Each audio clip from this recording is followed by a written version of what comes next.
Hello, everybody, and welcome back to Unit 1 of Regions Chemistry, which is Math of Chem. Today, we will be starting our discussion on significant figures. There will be three parts, so three different videos for this topic.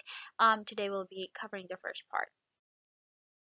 So, let's take a moment to look at this picture right here and think about how can you read off this thermometer. So, some of you might think that this is 62. Some of you might think that this is 63. But then, if you observe carefully, here we see this line. And turns out that this is actually between 62 and 63. Not exactly 62, not exactly 63. So even then, all of us might not agree on the same number. Because some of us might say that this is 62.5. Some of us might say this is 62.7. Some of us might say this is 62.6.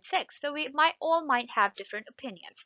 And one thing to notice here is that we are all estimating the last digit. So after I after I showed you this line, um, we know that this is 62. That's what everyone can agree on. But this last digit is what we are all estimating. So same thing over here with this ruler. The only two numbers that we see here are a 2 and a 3, and then we see this blue line in the middle that we are supposed to read off. Now, I would say that this is probably 2.5. Some of you might say this is 2.6 because we are estimating the last digit here. Now, let's say I make this ruler a bit more specific by adding more scales or more readings in there. Now we know exactly that we are between 2.1, 2, 3, 4, 5, and our markup or that line, the blue line in the middle, the one that we are supposed to read off, that is between 2.5 and 2.6. So I would go ahead and say that this is 2.55. Some of you might say this is 2.56. Some of you might say this is 2.57. So we can all have a difference in what we estimate that last digit to be. And that is exactly what we call the uncertainty in our measurements. So I decided these measurements to be 2.5 and then 2.55. You might not decide that. And that is what's going to give us that uncertainty, which is going to give us, like, make a difference in our precision and accuracy and all that good stuff, uh, depending on how we read our instruments. So that is exactly why we use significant figures. The shorter form is called sig figs in chemistry. They give us that room to estimate the last digit. So all that significant figures are is that, let's say you have four significant figures or four digits in your measurement. Sig figs just say that the first three are what you are absolutely 100% sure of, and then your last digit is what you have estimated. That's what significant figures are. Now, there are a couple different rules for counting your significant figures in a measurement or whatever number you're given, but let me show you guys an easier version to calculate your significant figures. And this one is actually way easier compared to like just remembering the rules. Just some of the things that you should know for this rule. It's called the Atlantic Pacific trick. The first thing that you want to notice is whatever number is given to you, whether there is a decimal present in it or not. If the decimal is present, then that means we are on the Pacific side. And if the decimal is absent, then we are on the Atlantic side.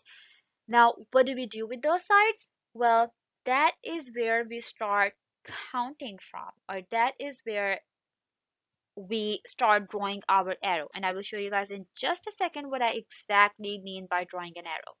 So we start drawing an arrow from that side, and then eventually, as soon as we hit our first non-zero digit, that's when we start counting our sig figs, and then everything after that is going to be a significant figure. So here we have the map of the United States. On our left-hand side, we have the Pacific Ocean, and on the right-hand side, we have the Atlantic Ocean. Now, if you're looking at a number where the decimal is present, we start drawing our arrow from the Pacific side. So pre as in present is the same as P as in Pacific. So here we start drawing our arrow from the Pacific side. If the decimal is absent, so A as in absent, A as in Atlantic, that means we'll go ahead and start drawing our arrow from the Atlantic side. Now, why are we drawing these arrows? Here, let's talk about that through an example. Once again, we have the map. We've got the Pacific side on the left, Atlantic side on the right. And here's the number that we're looking at.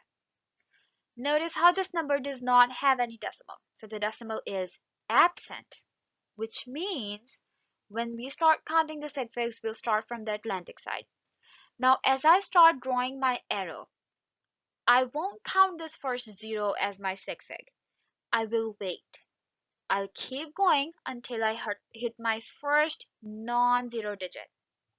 So here I have started drawing my arrow, and that's where I stopped, at my first non-zero digit, which is 1. And then my 1 is going to be the first sig fig, 2 is the second sig fig, and then 6 is the third sig fig. Overall, we are going to have 3 significant figures in this number. Okay? Here's another example. Once again, the map, Pacific side, Atlantic side, and here's the question. The decimal is present this time, which means we start counting from the Pacific side. So here I just started drawing my arrow, and I will stop dragging my arrow further as soon as I hit my first non-zero digit, which in this case is 9. And then every single number after 9 is going to be a sig fig. So that would be 1, 2, 3, 4, 5. Even that last 0 at the end is going to be a sig fig.